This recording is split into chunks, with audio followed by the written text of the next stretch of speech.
C'est l'heure de travailler, mon pote. C'est pas seulement pour aujourd'hui, c'est pour l'avenir. Fais le boulot maintenant. Il est temps de rester concentré, et tu le sais. Ne te laisse pas distraire par ce qui se passe à l'extérieur. Dieu travaille en coulisses, dans ce domaine que tu ne peux pas voir. Les choses ont changé dès que tu as reçu ce en quoi tu croyais réellement. Les bonnes opportunités, les bonnes rencontres, la guérison, l'abondance. Tout commence à s'aligner en ta faveur. On parle de l'injustice, de la difficulté, du fait que personne ne comprend. Et devine quoi? Tout ça c'est vrai. Ce n'est pas équitable. La plupart des gens ne comprennent pas, et ils ne comprendront jamais. Alors pourquoi en parler? Profite de cette occasion pour reconnaître que le chaos dans ta vie te façonne et t'améliore, parce que tu choisis de persévérer quand tout le monde abandonne. Qu'est-ce qu'un homme? La personnalité d'une personne, ses façons d'agir, ses pensées, ses actes, tout ça dépend de son cœur. Car qu'est-ce qu'un homme? Un homme, c'est son cœur. Un cœur menteur et trompeur signifie un homme menteur et trompeur. Un cœur mort signifie un homme mort. Peu importe la célébrité, la richesse ou la renommée, s'il n'a pas un grand cœur, il ne peut pas être grand. Et si le cœur est grand, l'homme reste grand en toutes circonstances, qu'il soit riche ou pauvre, grand ou petit. C'est le cœur qui fait la grandeur.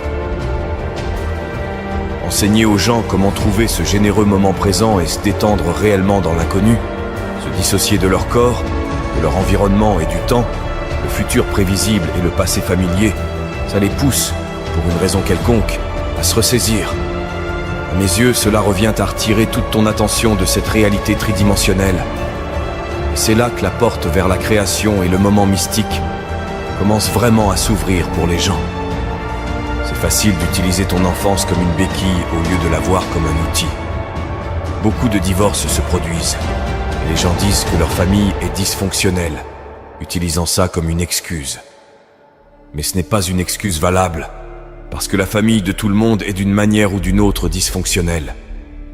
Élimine chaque béquille, débarrasse-toi de toutes celles-ci, et dis-toi que c'est à toi de jouer.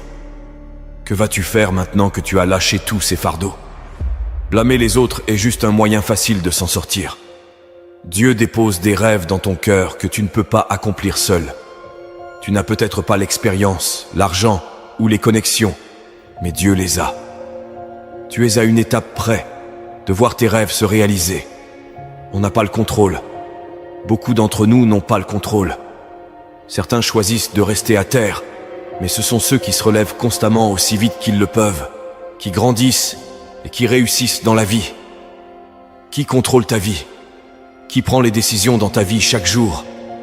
Qu'est-ce qui tire les ficelles dans ta vie? Avant de dire toi-même, pense à ça chaque jour quand tu te réveilles. As-tu pris les décisions que tu devais prendre pour progresser? T'en as besoin, sérieusement. Bien sûr, ça va devenir difficile. Bien sûr, plein de choses peuvent perturber ta concentration. Mais tu dois tenir bon, mon ami. C'est un autre niveau aujourd'hui. Si tu peux le voir dans ton cœur et que tu as le courage de le dire, ça arrivera. Souvent, les gens croient en certaines choses, mais les gardent pour eux. Si tu commences à parler de ce sujet, tu crées cette loi de l'attraction. Et ça deviendra réalité parce que tes rêves doivent être plus grands que toutes tes peurs et toutes les conséquences. Ce qui fait que les gens échouent, c'est qu'ils rêvent trop petit. Ton problème dans la vie n'est pas de viser trop haut.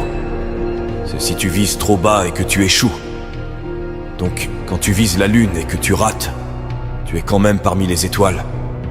Tout le monde le veut, mais la réalité est que tout le monde ne l'obtient pas. Et le truc dingue, c'est que si tu le veux, tu peux l'obtenir.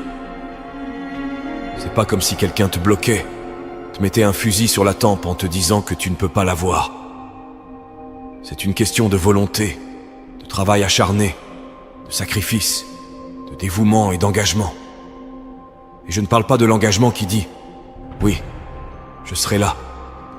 Je parle de l'engagement disant « Je vais rester fidèle à ce que j'ai dit que je ferai. Quoi qu'il en coûte, je réussirai. » Pour suivre le succès, devenir quelqu'un d'incroyable, établir la norme pour les autres, montrer au reste du monde ce qui est possible, C'est un chemin très difficile. T'auras des gens mauvais, des circonstances inattendues qui surgiront. Toutes ces choses auxquelles tu n'avais